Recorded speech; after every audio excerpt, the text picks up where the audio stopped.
Hi, I'm Aimee Schreiber. And I'm Hillary Zwallen. You're listening to the Intentionist Podcast, a place to explore integrative spirituality, intentional living, and collective evolution.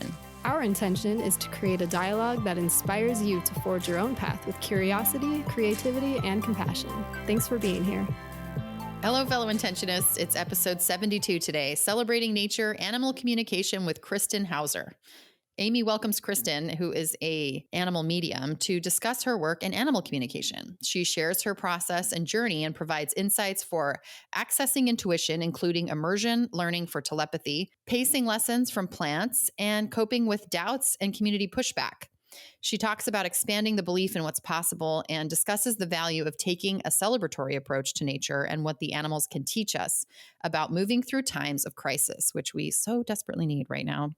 She closes by channeling a helpful and hopeful message from the whales and the dolphins. So you're going to want to stick through all the way to the end because that's where she does the actual whale communication, which is really fascinating. So a little bit about Kristen. Kristen Houser is a professional animal communicator. She lives on the West Coast and works remotely with humans and animals all over the world. In addition to private consultations that facilitate dialogue between a person and their animal companion, she also offers mentorships and workshops centered on developing one's own intuition and telepathic abilities. She believes that engaging the wildness within and around us brings us into balance within ourselves, each other, and the world. The mission of Kristen via Fauna Speak is to curate a space within human culture to honor the mystical nature of animals and ourselves, thus nurturing each being's right to sovereignty, self-discovery, and wholeness. And you can find her online at www.faunaspeak, that's FAUNASPEAK.com, and as well on Instagram at Fauna Speak. And without further ado, we'll get into our interview. Thanks for listening. Kristen, thank you so much for joining me today. I've been really looking forward to our conversation, and I can't wait to just dive into it. Thank you. I'm so excited to be here, Aimee.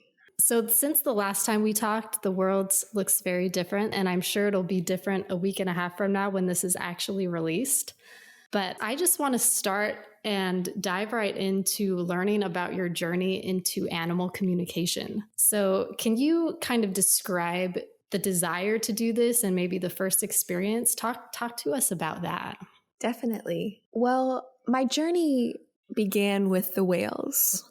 I think many of us resonate with the whales, have a deep connection to them. We might not know on an intellectual level what that means or why we feel that way about them, but we all get excited and inspired by the whales and dolphins in particular. And so when I was a young child, I was obsessed with orcas in particular. Living in a landlocked state in Kentucky, I never had interaction with them in the wild, but I would read about them in books. I watched Free Willy. I watched Flipper. I know a lot of those movies were important for y'all out there as children as well. They were deeply resonant themes about wildness and about sovereignty and about interspecies collaboration, and just the physicality of a whale, of just watching Willie breach over that wall was a pivotal moment. It was a touchstone for even now that I didn't quite realize as a child. And as many of us do, I continued to be raised and with a love for animals, and always interacting with them as a child and talking to them in my own ways, reaching out to them. I always had a bunch of alley cats in my arms and following butterflies and things like that, just enjoying that carefree nature of being a child. But a lot of us undergo certain levels of conditioning and things like that prevent us from really continuing to follow that curiosity as we get a little older. I personally was raised in a very religious sort of mega church environment, and where there wasn't really a deep, deep connection to nature fostered, especially in the city as well. But I still kept my zeal for life and my love for whales. And the whales were the ones that kind of woke me up in 2014 to the potential of collaboration and connection with them, the potential for interspecies connection and communication that I knew was always there, that I always got so excited about. And they opened my eyes up to that in a real tangible way through a book called Communicating with Orca the whale's perspective, written by my mentor and sort of initiator into this lineage of animal communication, Mary Getton. And in that book, I realized there are people communicating with whales in real time, having actual conversations, putting their words to a printed form to be shared with all of humans, and opening up this door for true collaboration on planet Earth. So that was what initiated me into this world of animal communication, and I just was obsessed ever since. It was my calling. I read 3 pages of the book and called up Mary, and thankfully she answered and answered all my questions. Well, that's a fascinating and beautiful practice that you're involved with. And I'm sure your perspective has kind of changed over time. Like what was your attitude about this type of thing, maybe previous to becoming more involved, and how has it changed? I'm very curious about that part of it. Every day, my relationship to this work evolves and expands. Each time we expand our awareness, it creates this new opportunity to dive deeper. What I love about working with the animals and in anything in sort of the realm of spirit is, as deep as we want to go, they will go. So when I began my relationship to animal communication, it was a lot of clearing away old blocks, old impeding thoughts that said that this wasn't possible, that there's a barrier between us and the animal world, that we might even be superior to the animal world or something like that. Like a lot of those thoughts that we were given and told in our society. We don't really have a lot of that built in the Western world, these ideas of animal medicine, animal connection. We see certain parts of the country, there are totems, like the Pacific Northwest has a strong connection with orca, a strong connection with eagle, such like that. But there wasn't a lot of those things built in. And so each day as I continue to connect in with the animals, continue to listen and really slow down my pace, so much was revealed. It was beyond animal communication, kind of began as working with companion animals. How can we bridge that gap? How can we make everyone's lives better? How can we communicate to the humans what their animals are suggesting to improve their life, to bring sort of peace and solace to the home? And then it expanded to working with the wild animals and the whales, and realizing that animal communication, there's potential for conservation work. There is potential for ambassadorial positions where we communicate on behalf of different species of animals and advocate for what they want to do with the land. And then also there's this sort of etheric relationship with the animals where we can connect in with them energetically, anytime, any place, anywhere we are, and feel their resonant energy and work with their energy as a sort of medicine, just as we would work with a plant medicine. So I would say that every day I learn more about the potential and then the interesting, tangible ways in which we can access that potential when we really allow ourselves to step into more of a creative, imaginative mindset that we began with as children. We can really begin to feel the infinite ways of connection, the infinite ways in which we can access and connect with the animals. So I definitely want to hear more about the ins and outs of the actual process. But first, I'm really curious about, like, us growing up in the Western society, like you said, we don't necessarily have this built-in belief, that this is even possible. And especially growing up in a religious megachurch type setting, did you get a lot of resistance from your community and family members and your own doubts? I mean, you mentioned it was clearing away a lot of a doubt. So how did you cope, and how did your community react? Well, any process of developing our intuition, I believe, is the most important primary work, is to clearing away those limiting belief systems and those doubts that creep in, that have been fostered and nurtured by communities that were doing their best, but didn't quite see the whole expansive picture, because it wasn't brought down and distilled from generation to generation. So I did receive a lot of pushback, and I always felt different. I know many of us felt different. Many of us felt sensitive. We felt like we didn't quite fit in, like there was something missing. Animals always filled that gap for me. I always felt included. I always felt comforted and nurtured. I felt like it was a resonant frequency. I couldn't put my finger on that as a kid, but now I can look back and just know that there was a resonance there, and there continues to be a resonance there. As a child, I didn't want to eat meat. I just felt such a kinship with these animals. I love them so much. There wasn't a word in my society then to describe not eating meat. I had to build those roads even into college, creating spaces for there to be at least rice and beans on the menu. I didn't eat meat as a young child in the 2nd grade to the 4th grade, but then that slowly, there was just no fostering for it. So I think I just slowly dwindled back into that. But I just always remember having thoughts that other people didn't have, seeing things in different ways that other people didn't. But I found it quite hard to navigate all of those feelings as a child without any sort of contextual words to describe what I was experiencing. That's the beauty of being a little older, and a beauty of connecting in with our intuition in other societies and other civilizations who have fostered these ideas of connection to spirit, connection to animal, connection to intuition, connection to guides and ancestors and such, is that they have those words built in.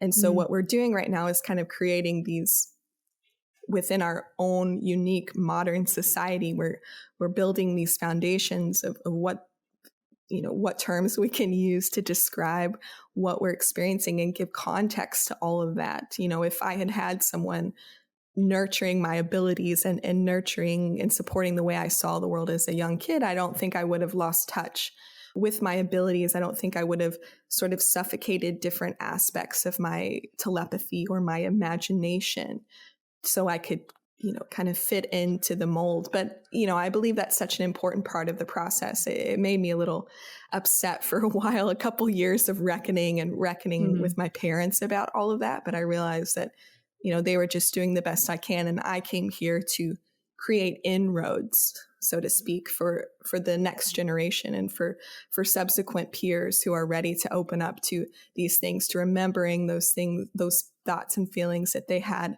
as children of loving the animals, of wanting to just be with them all the time, feeling a deep, deep kinship with Mother Earth, with the trees, with, feeling the sadness when we witness the loss of a tree or loss of a farm to a development. We all felt those things as kids, but we didn't quite have the words, or society didn't give us a context to describe. So I think this is just an important opportunity to be excited about building those paradigms.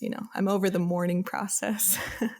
Yeah, well, that's great that you now in your work can help expand other people's vocabularies, because for me, that's what I found to be so valuable about different books and different teachers and systems, that they give you the words to help describe it in different way. Even like going to therapy, you get a whole new set of helpful vocabulary that really helps you to just better express and integrate these things into like different ways of living, that is familiar. Like you're saying, it's childhood stuff. It's like what we used to know, but now we can just explain it better. So I like that you bring that up. When we talked before, you had mentioned that you did organic farming for a while. And I'm curious if the energy around plants and working with plants is different or really similar to working with animals. I feel like the plants really laid the groundwork for me to open up to my connection with the animals, because so much of this work, as I alluded to a little bit earlier, is about pace, is about stillness, is about slowing down to the rhythms of Earth, slowing down to be able to hear and to listen to the messages we are receiving, to feel the vibrations of Earth, to tap into the pulse.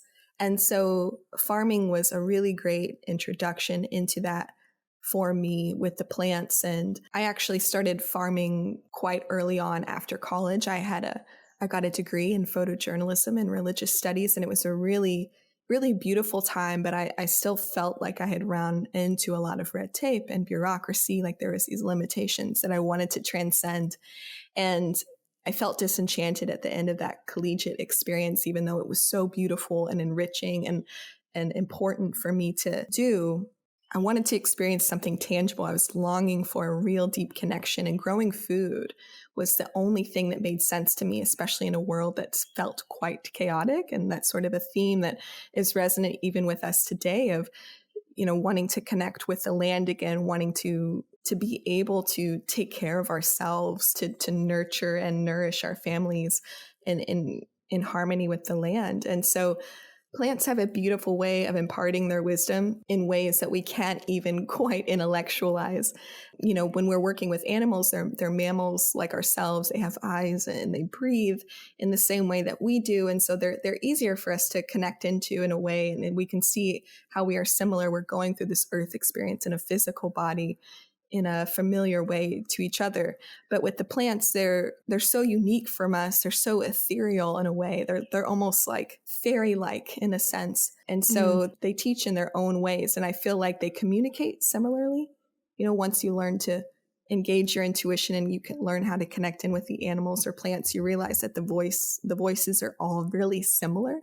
It's just a matter of, again, clearing away those impeding thoughts that limit our expansiveness to being open to these ideas that we can communicate with plants and animals, but also, being still enough to hear them and sitting in the fields and watching them throughout a whole entire season, watching their life cycles. What I love about plants is they have these shorter life cycles, but develop these amazing systems underground and in realms unseen. They're extremely collaborative and they're extremely giving and generous and in ways that are energetic and then also physical and nourishing and medicinal. So I think plants teach us a lot about also how to use animal medicine because we understand plant medicine to a degree. Herbalism came around a little bit before a lot of different animal medicines into our cultural consciousness, sort of like yoga is a precursor to other things. Plant medicine was kind of on the forefront. It was something we could engage in a physical way. And so when we understand what the plant offers us medicinally, for instance, goldenrod is good for the urinary tract, or lamb's ear is good for sort of like as a Band-Aid for our skin. We can also see the energetic components of that. What do I feel like being around this plant? What do I feel like being around a rose in bloom? What does this combination of purple and gold flowers blooming that in the fall that I see with all the pollinators buzzing around, how does that make me feel? And then using those sort of feelings and using that context that the plants describe to tap into that context within the animals. How do I feel being around this animal? What does it do for my nervous system? How can I relax when I'm around a dog, or when I look into the eyes of a whale, or when I see a lion walking confidently in the Sahara on a video? How does that make me feel? And then we can kind of engage those sort of energetic medicines in a completely different way than we ever have. So there's a lot of really fun overlap between plant and animal medicines, but the plants really taught me a lot in the beginning in sort of terms of pace and consistency. And we need to, if we're cultivating plants, we have to be really, really careful and diligent to their care. Then I moved into the animal medicine, and then the animal medicine revealed to me so much more about how the plants worked as well. So there's so much amazing collaboration going on there between all of these species on Earth.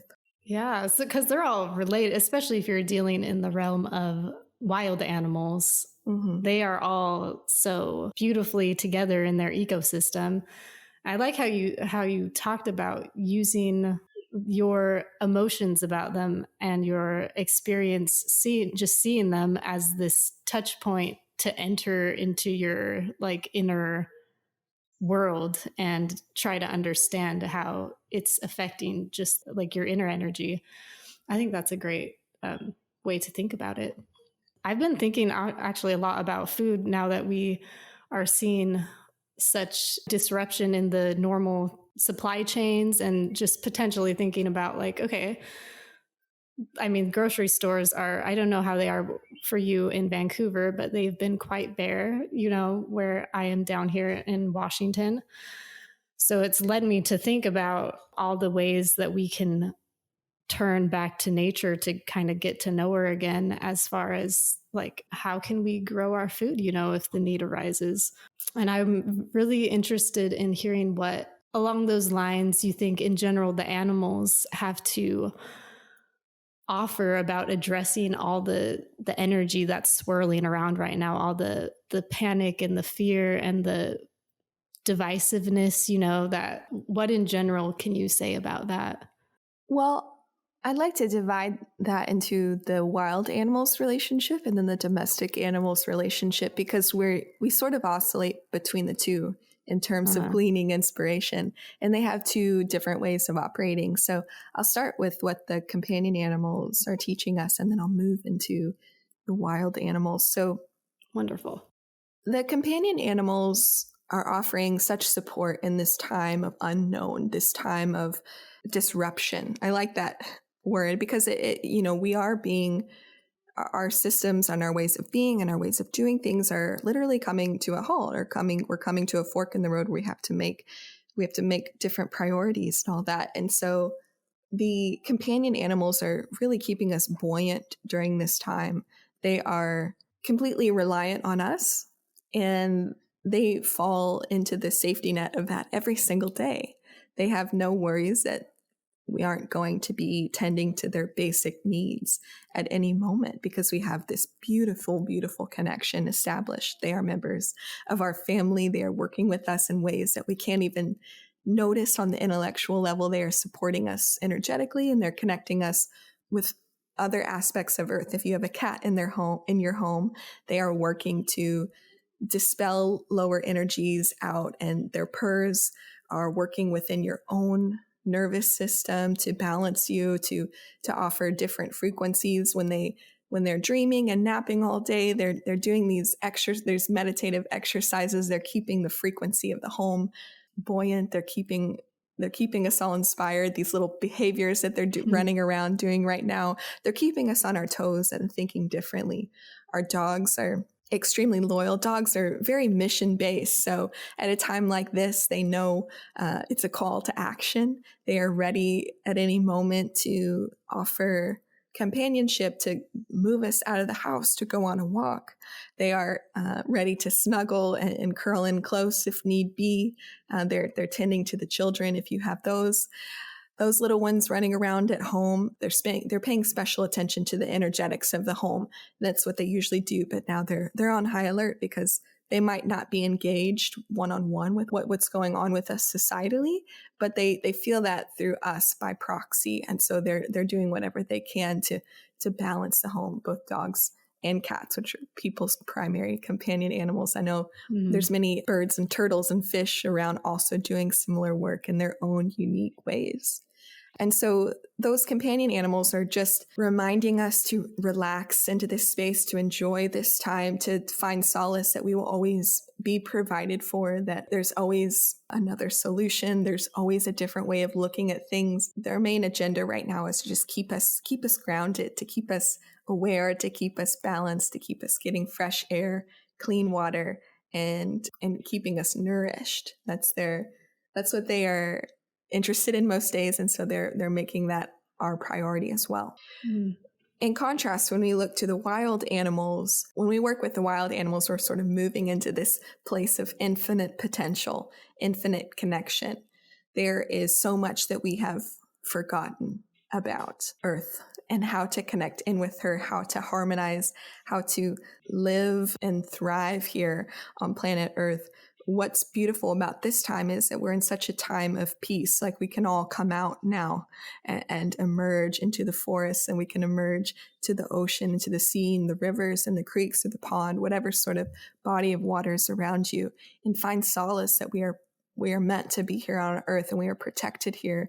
We are nurtured here. It's a time to slow down and connect in with the plant kingdoms, to connect in with the etheric realms of Earth that we might have glimpsed from time to time, but have not had as much time allotted in our schedule to connect with. And so the wild animals are pointing us in the direction of our wildness within. They're helping us to balance the wildness within to the wildness without. Many of you listening have had some connection to gardening, or some connection to herbalism, or some connection to forest bathing or being outside. And it's really time, they're saying, to tune in to the minutia of those activities, what they're offering, how we can offer those to others, how we can continue to forage and They love this idea of foraging and connecting in with plant medicine, because in that way we connect in with the energy of earth. We harmonize, we remember what we used to do here. There's a beautiful balance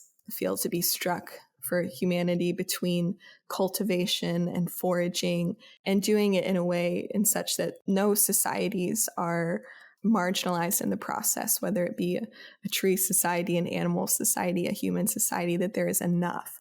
The wild animals are very emphatic of this idea of enough. When there is an imbalance, it's this sort of manufactured imbalance here on Earth. So we're kind of allowed this time to step into a new sovereign way of being, and reevaluating our systems and realizing that we had enough and maybe we didn't need as much as we were taking, and all of that.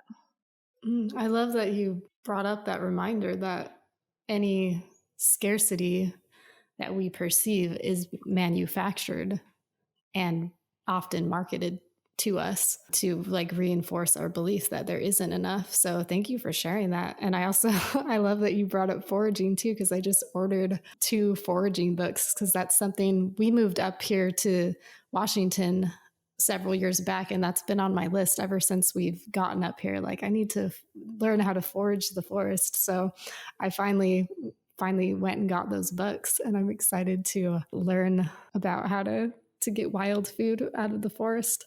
That's so beautiful. And those wild foods are so potent, so activated, so activating, as in contrast to our cultivated foods, which are so beautiful and nourishing, especially ones that are grown in loving environments, sans pesticides and such. There's such an opportunity for immediate growth and evolution when we connect in with those wild foods, our wild brothers and sisters that are growing in the fields, ready to teach and connect with us. Yes. So I would like to hear about the ins and outs of your process of communicating. Like, is there any special steps or anything you do to tune in? Tell me all about that. I'm so fascinated. Well, I have always been a feeling person. Many of you resonate with that, being a child and being told that you were too emotional or you felt too much. I never really got that feedback, but I sensed it from people because I always wanted to make other people feel at ease, because I understood what dis-ease was. And so I made it my entire life's mission to make other people feel comfortable, and sometimes quite often at the expense of my own. And so if any of that resonates with you, then the way I work might also resonate with you as well. So being so connected to my feelings and connected to my heart and empathy and all of that, that's how I connect in with the animals.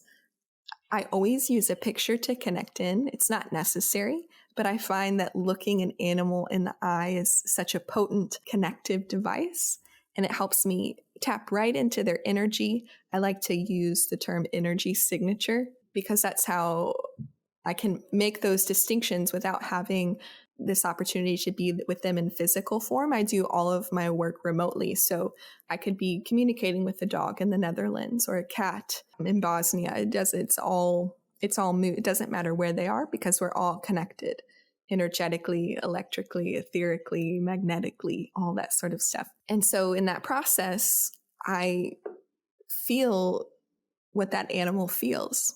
And they also provide conversational points, and they provide messages that they would like to convey to their human companions, if it is an animal companion reading or something like that.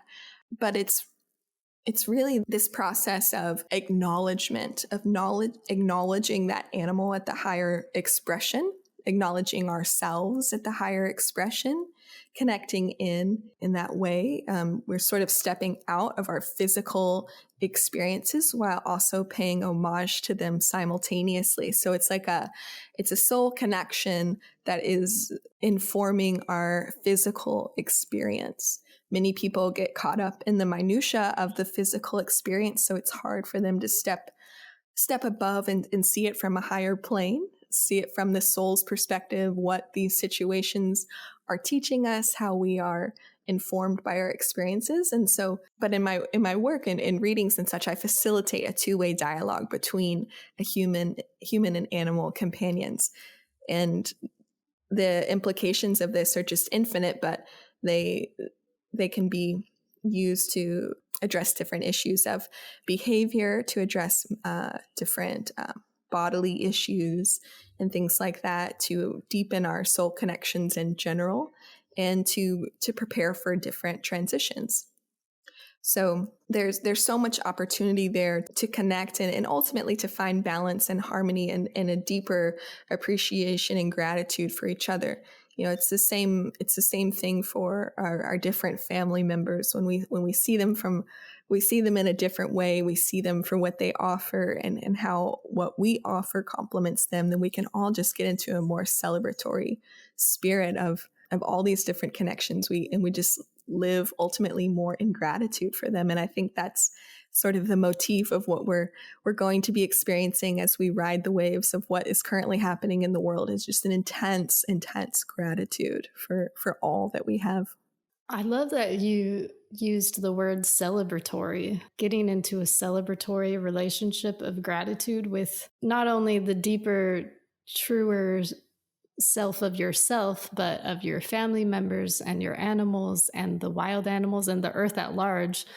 I think that's a beautiful way to think of it. And I like how you called animal societies, you know, because that's not a word that we would generally use to say, oh, the tree society over there, or the, you know, I mean, unless you're used to viewing the earth as something that you're part of, but like in the traditional Western view of nature, that hasn't been the case.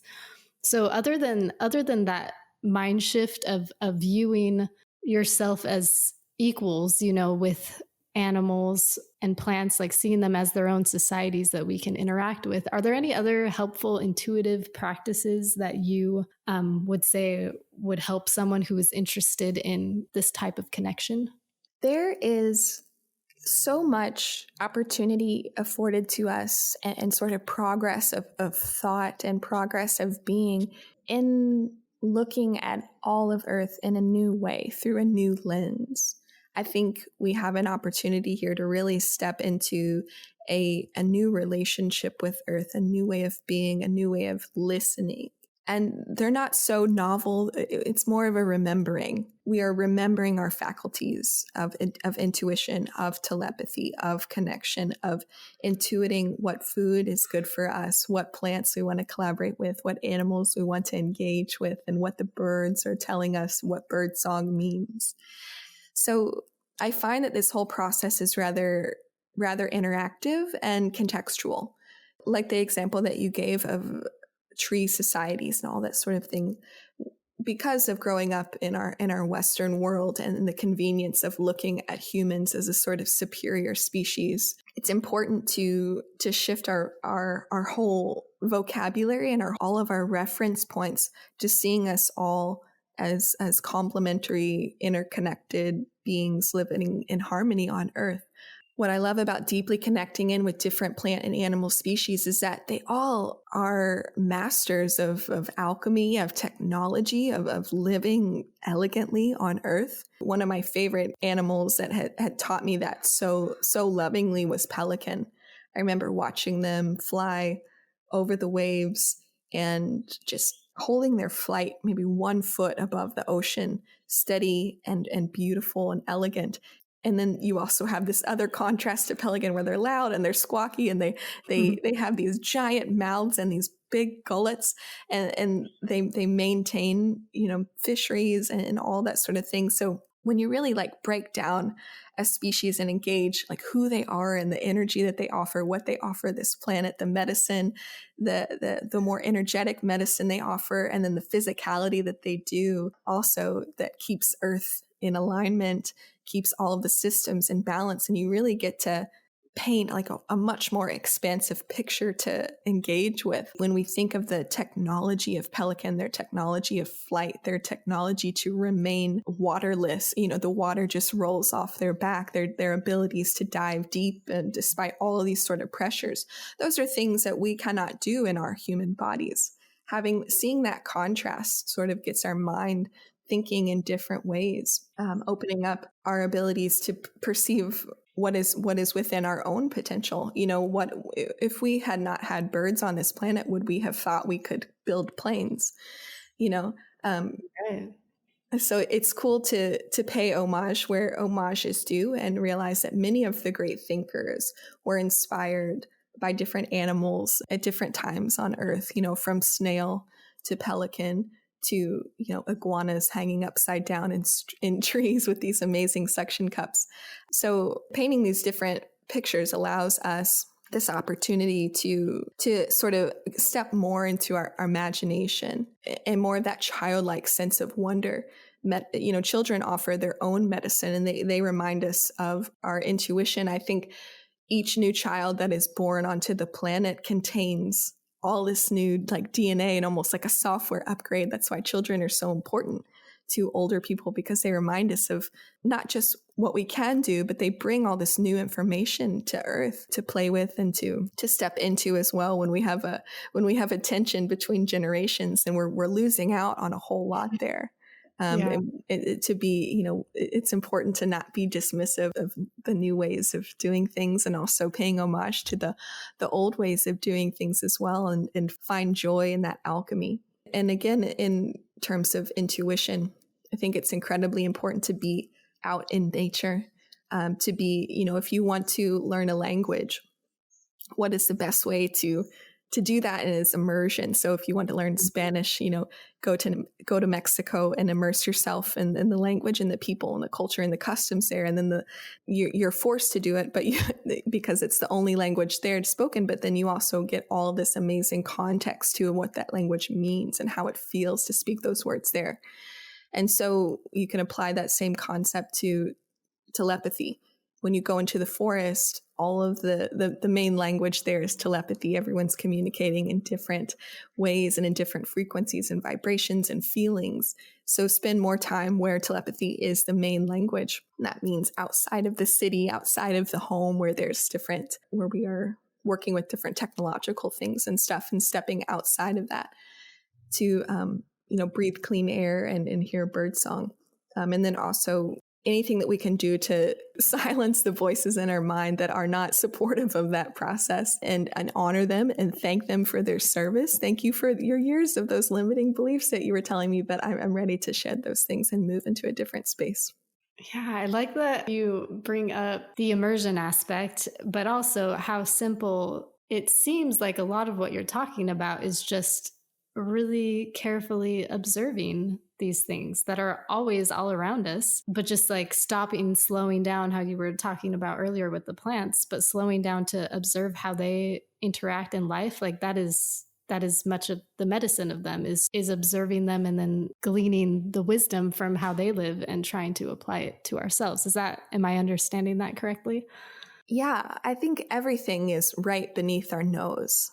And we could probably live in 1 square mile our entire lives and be astounded by what we continue to discover and what is new within that area. Life is so much about initiation. And as we don't really live in a culture of initiation, I think it's important to celebrate what each phase of life represents, and to engage in sort of like a proper initiation and what we learn about different ways of being and different aspects of ourselves, and just different responsibilities that we have in different parts of our life, and how it's this beautiful coming and going. And I think that's what the animal medicine wheel, or the medicine wheel, represents.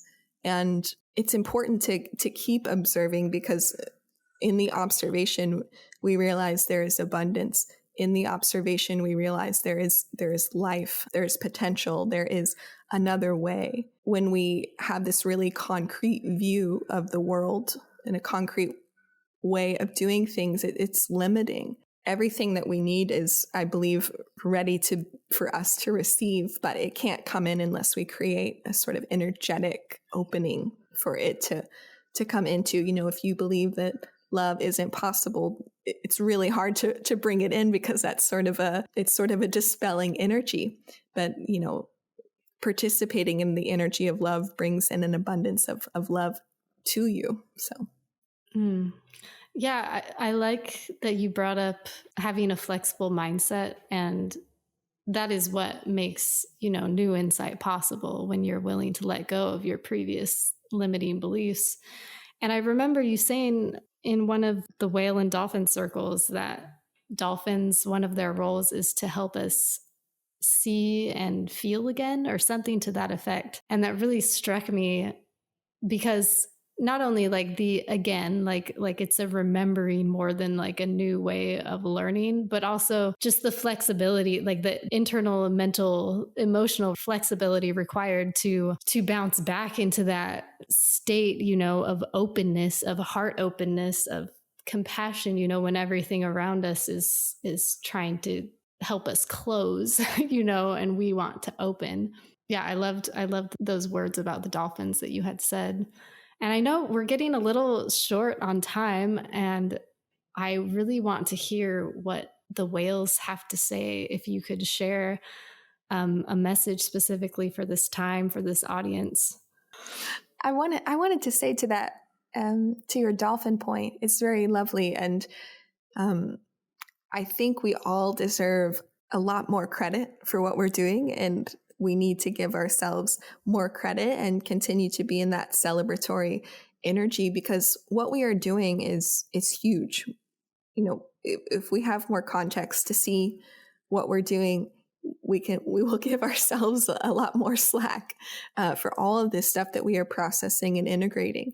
Not only are the dolphins helping us to see and remember, but they are also reminding us that we are doing this incredible alchemy equation, because we are remembering the old ways of being, also remembering who we are, getting in touch with our essence, and while also alchemizing this all for the modern world to be digested, to be understood, to be accepted. And so that's a huge deal. That's a really important thing to allow space for, to allow time for. And when we feel overwhelmed, to honor and acknowledge that. When we feel tired, to allow ourselves to rest and relax and really fall deeply in love with this process, because the magnitude, I think, of what we are doing has not yet been revealed to us.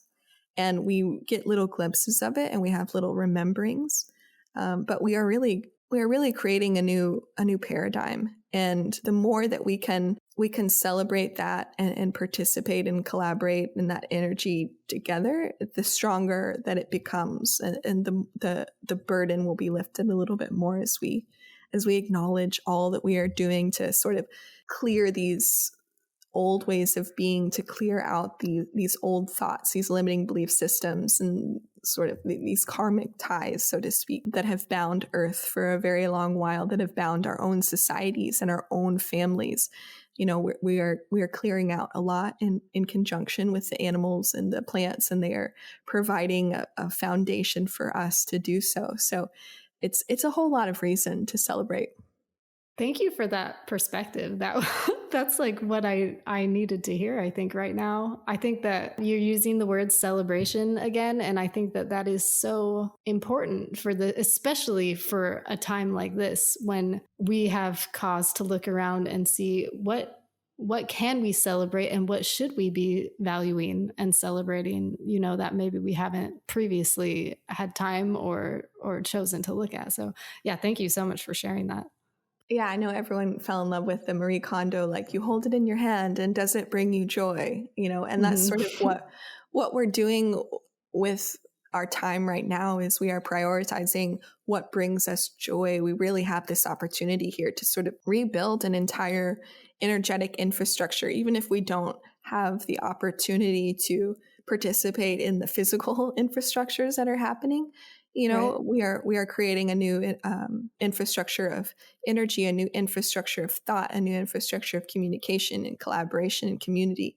And those are ultimately the things that are most important. That's what the animals are always getting us to look at, is what's beyond, because our thoughts inform our reality. If enough people start participating in these thoughts, participating in this infrastructure of connection and in harmony and in absolute reverence and reverence for all of life and sacredness of ourselves and our experiences and the species that we share a planet with, then all of the rest just seems to fall in place because the energetic priorities are there.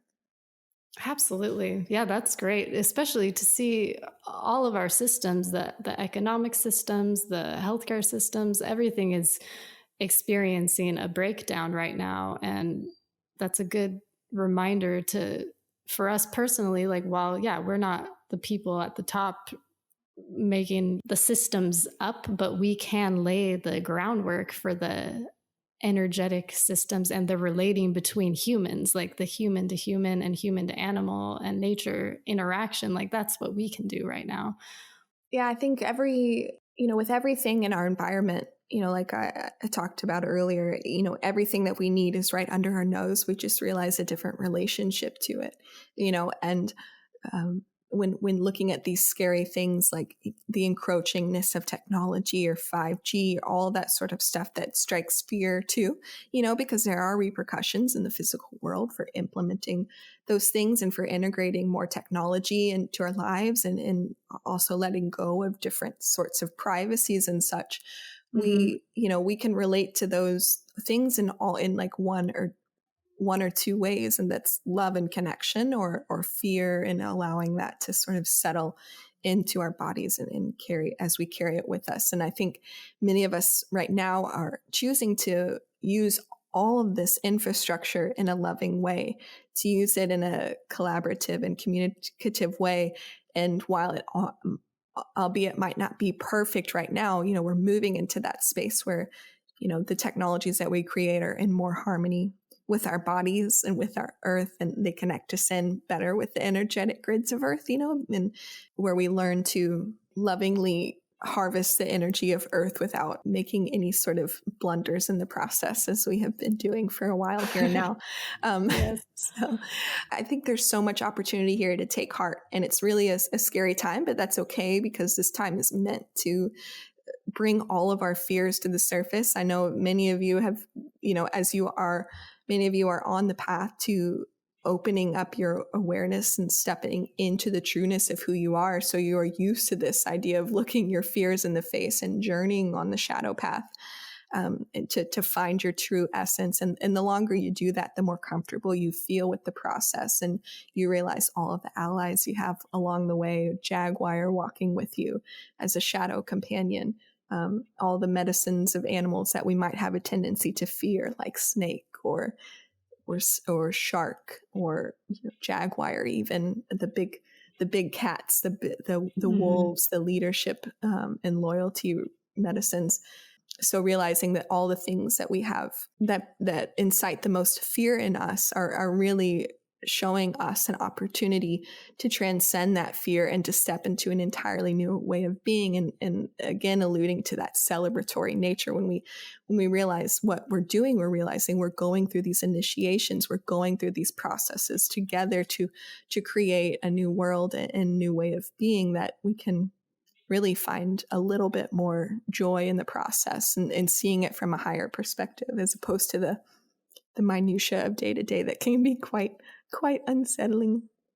Yeah, exactly. I find it so fascinating that the spring equinox, which is kind of the initiation of the earth, into this new season, and it's the energetic type new year, that has just happened last week in the midst of all of this. And we did our last episode on fear and all the things that we can learn from our fear. And I know for myself, I've been kind of vacillating between this fear panic and this hope that the transformation and the initiation that we're all going through, and having to in real time confront fears and our mortal natures, and like the impermanence of systems and things, all of that makes us feel very uncomfortable. But we are having to do that, and ultimately I believe it can be a wonderful thing for us. But I like that you brought up the animals that are there to assist us with that, like the animals that we are afraid of that seem very fearsome. Yeah, I'm going to have to think about that a lot more and we'll see what animals come to me in that light. I just watched this beautiful video that my friend sent of the wolves in Yellowstone and how they had been gone from Yellowstone for 90 years. And the reintroduction of the wolf population, albeit quite minimal in relationship to what once was vital for many reasons, like the reintroduction of many species, and also the trees were allowed to grow again, the fields were allowed to grow, but quite prominently the rivers were allowed to be established again and create this whole different way of being. It, like the wolves returning, created this whole new geography on Earth. Wow. Because the beavers were allowed to return, the hawks were allowed to return, the deer populations, they stayed in different aspects of the park. And so things weren't overeaten, and everything was able to come back into this harmony because the predator had returned. And I know even in my own life, it's hard for me to think about the predator from time to time. Sometimes it feels heartless, especially just like onlooking. Orca brings that up for us a lot. We don't understand all the decisions that Orca makes, and sometimes they seem callous. But I know that ultimately they are doing what they know to be right, and to keep not only their families and pods alive, but to keep the system of the oceans that they maintain and have rigorously maintained for so long in check. And I love that metaphor of Yellowstone, because once the predator came into place and, sort of representing that fear, we have this opportunity right now to come into proper relationship with our fear, allowing that fear to teach us and to be released. And then everything else is allowed to follow suit, and everyone can get back to living a prosperous, abundant life, and the rivers can return to flowing and connecting us all and going to the ocean. And so it's just the magnitude of potential is important to keep in our hearts right now as we go through all of this.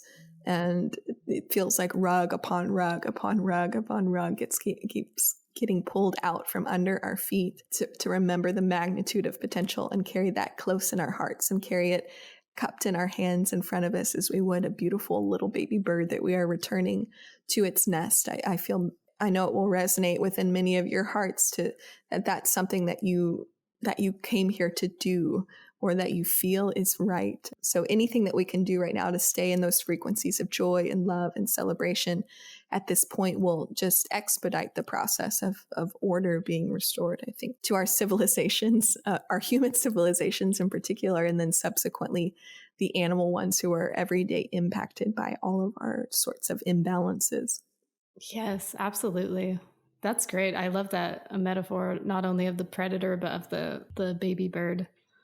Holding it like a baby bird, because that's such a gentle way to approach ourselves, that we're not trained necessarily to do. Like, we're trained to beat ourselves up over whatever it is we're doing, no matter what, in many ways. So yeah, the gentleness of holding a baby bird, I really like that. Yes, we are our inner mothers and inner fathers, nurturing our inner child at every moment, and recognizing what we need and what needs to be replenished. And gentleness and delicacy are something that have been missing much from our especially Western world. And we have an opportunity here to rectify that and to find the balance between all of these masculine and feminine energies. I know in the past that a lot of women have felt the need to engage more of a masculine energy to make it in the world. And now we are getting this time to sort of express ourselves back into a more feminine way, and not in I don't mean in a gendered way or by any means, but just like this, what those sort of energies represent. We can choose which one we want to put into which gear according to what's going on in our lives. And I think it's important to engage a lot of that feminine, nurturing, motherly sort of Gaia energy today that a lot of animals represent. Like rabbit represents a beautiful feminine energy. Otter and her flowing ways. Whale, humpback whale has a beautiful feminine energy as well. So yeah, that's beautiful. Well, if you are ready to share a message from the whales right now, we can do that. Or is there anything else you want to share as far as reconnecting to balancing our our masculine and feminine energies or reconnecting with our child.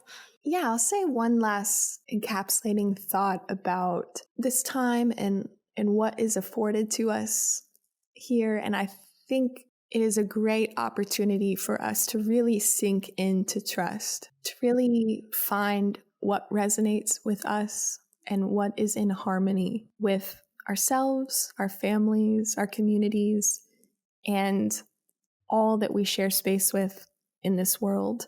Our companion animals, the wild animals, the plants, and all of the etheric beings on Earth are truly ready now to support this new way of being. They've been waiting for us for a very long time and patient with the process, knowing the timing full well and doing their part and working diligently this entire time to prepare and to be prepared to support us in this really interesting time. And I personally am really grateful for this is a much more softer and generous way of it happening than I imagined it would. I know we've seen and witnessed lots of sort of like apocalyptic scenarios and sort of that sort of thing that feel really harsh, but I think this is a very loving way for this to all transpire. And the animals are just encouraging us to continue on in that loving nature, despite what the world may be telling us to feel and all of the fear around us, but to keep balanced in love and reciprocity and symbiosis as we move forward. Yeah, that's beautiful. Thank you for summing that up so nicely. Mm-hmm.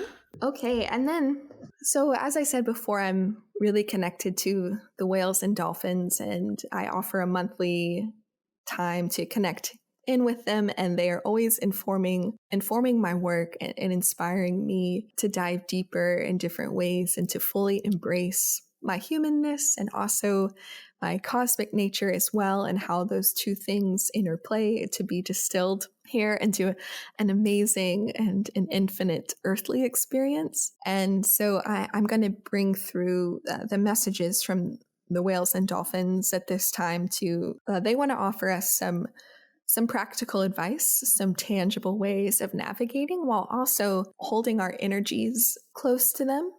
And so that we can feel more buoyant and effervescent at the end of this time, so that we can continue to tend to what we need to tend to in our daily lives. So the humpback whales are coming through right now to embrace us.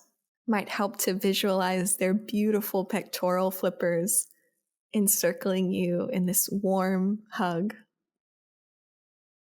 Their giant bodies, their massive beating hearts.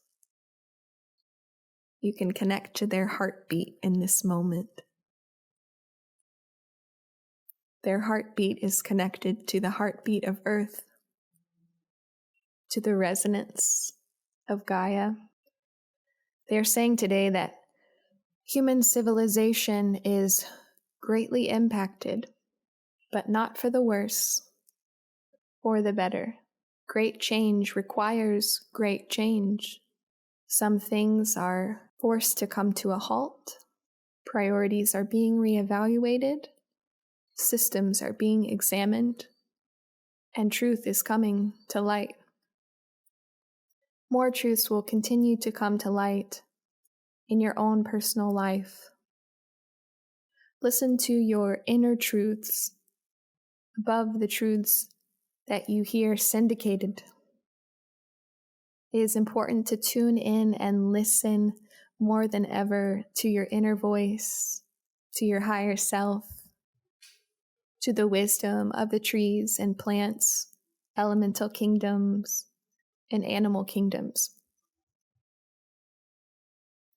There are many societies on Earth, not just human. You can trust that we are keeping everything in check as your society feels out of balance.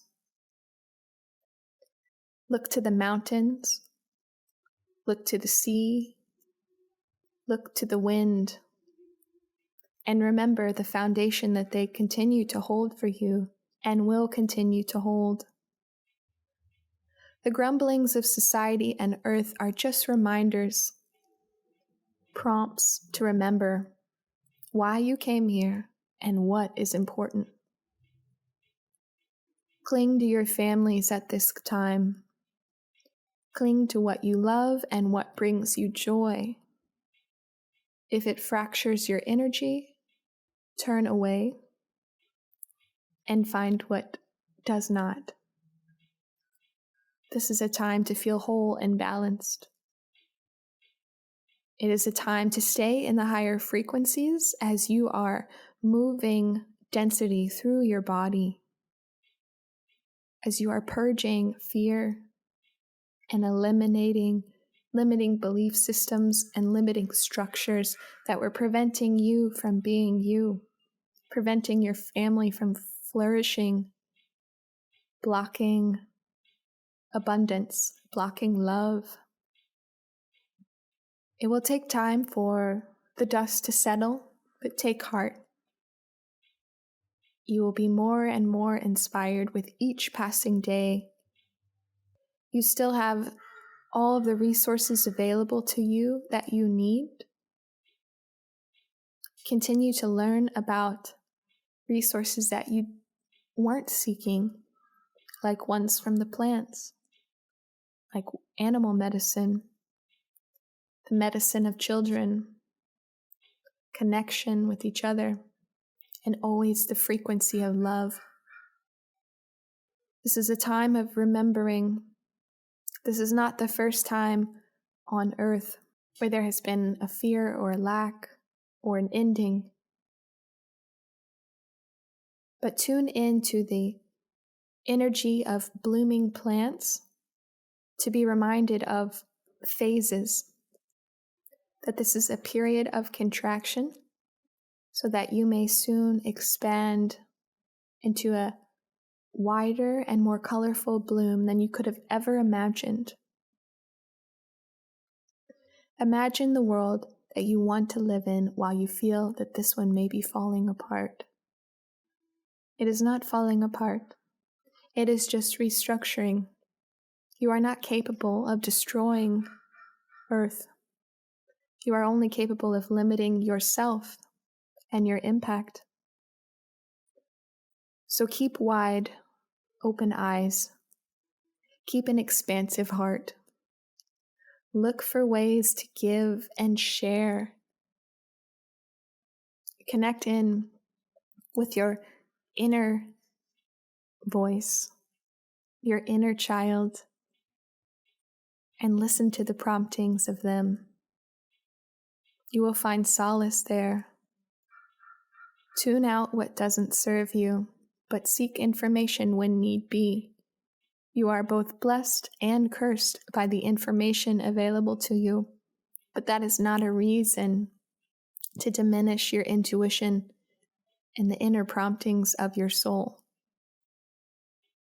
Take heart that we are with you always. The humpback whales are an ambassador to your human species. We stay along your coastlines, offering you our love and energy at all times. We even come to greet you in your boats and find you in all sorts of media. We will continue to come to you as a sign to take heart, to keep moving and pressing forward with love. You will see us on Instagram, you will see us on YouTube, you will see us on your television and in your ads. We will be revealing ourselves to you serendipitously after this time as a reminder to take heart. The dolphins now are coming in to cast everyone here in a golden web of bubbles, shimmering, effervescent bubbles, sort of a bath of immersive energy, clearing out all of the density that we have been walking through these past couple of weeks. This clearing, buoyant energy is available to us also at any moment when we need a refresher. If you are not able to go outside, connect in with the dolphins and ask them to move your energy to work with your DNA, to work with you at the cellular level, to work with your energy and your auric field, to help cleanse, restore, and find balance. The dolphins are encouraging us to keep our posture straight, to keep our chins high, and to keep laughing and living joyfully, going outside and grounding our feet on the earth, and also putting our hands in water and our feet in water, splashing water on our faces at any time to encourage a cleansing energy, to build up our etheric field so that we may be repellent of all things we wish to not enter it. The dolphins remind us that we are stronger than we realize. And this is an opportunity for us to step into that strength and to really step into an energy of trust, as the humpback whales introduced. The humpback whales and the dolphins, and in triangulation with the orca at the end of our time, who have come through so lovingly to offer this wisdom, are forming a three-pointed triangle around us today, saying that everywhere we look, we are swaddled in their energy and love. We are the same as them. There is no difference. We are all here on earth with a mission and with a deep satisfaction for living, a reverence for life, and a desire to make the world a better place for all who inhabit it. It's time to limit all of our erosive belief systems that do not serve in this triangle where we are supported. They will incinerate all of those energies on our behalf as we step forward, renewed and vanquished of what does not serve us, emitting a beautiful white and golden light, ready to offer our truth and love to the world. They say to keep love at the forefront of everything we do, and we will not be steered wrong. The whales offer us gratitude for being here today, for participating in this connection with them. And they say they will keep showing up. They will keep reminding, and they will keep supporting us as we celebrate the magnanimity of what we do here on earth. They're sending their love and gratitude, and we extend our gratitude to them as well. Thank you. Oh, thank you so much for sharing that, and thanks to the whales. I will definitely keep my eye out. I will have my eye on them, looking out for them. That was beautiful and so soothing. Like my whole body feels just entirely relaxed right now. So I'm sure that'll come through when the rest of the audience listens to it as well. Wow. Thank you so much, Kristen. Before we sign off here, can you share how the audience can get in touch with you and talk about your offerings before we head out? Yes, of course. So my name, again, is Kristen Houser, and my business name is Fauna Speak. And my website is www.faunaspeak.com, FAUNASPEAK.com. And my Instagram handle is @FaunaSpeak. And I'm very interactive on there, always posting and engaging and sharing different animal medicines and musings and animals that I come across, including a lot of bald eagles and bees and flowers, and lots of blossoming lately on there. So it's a beautiful way to participate. And on my website, you can find all of my offerings. I offer animal communication readings as well as human readings, and how and how to navigate different situational experiences in our life so we can step forward into our trueness of heart. And in addition to that, I also offer mentorship to develop your own intuition, to develop your communication with the animals. And also, if you are already an intuitive, working how to further develop your heart-based business. I also do lots of workshops, and I hold my monthly whale and dolphin circle the last Thursday of every month. And it's always a free offering, and anyone can join from anywhere in the world via Zoom, as I bring through the messages of the whales and dolphins for what we are going through at that time, and offering their insights and practical ways of navigating life. So there's lots of ways from individual sessions to workshops to free offerings to engage my work, as well as lots of content that I like creating, which is also available on faunaspeak.com. Yeah, thanks so much. I would encourage anyone listening, definitely give her a follow on Instagram, because that's how I first came in contact with you, I think, right? Mm-hmm. And yeah, always very uplifting messages and medicine from the animals and nature. And I've been to the whale and dolphin circle several times, and it has been a very wonderful experience for me. So yeah, anyone who feels drawn to that, do get in touch with her. And thank you so much, Kristen, for sharing your wisdom and your the medicine from the animals today. I feel very thankful that you were able to talk to me today in spite of all that is going on. Well, thank you, Aimee. I so appreciate your work in the world and your beautiful art offerings, and then also fostering this amazing sort of engagement for us to all come together and share and feel a sort of closeness no matter what's going on in the world. So thank you so much. You're so welcome. Before we part, we'd like to say thanks for listening, and we hope you'll connect with us on Instagram, Facebook, and YouTube. We would love to hear from you and appreciate all feedback, shares, and likes. To learn more and subscribe to our newsletter, visit intentionists.com. And no matter where you are or what you're creating, we send you love and invite you to breathe and begin. See you next week.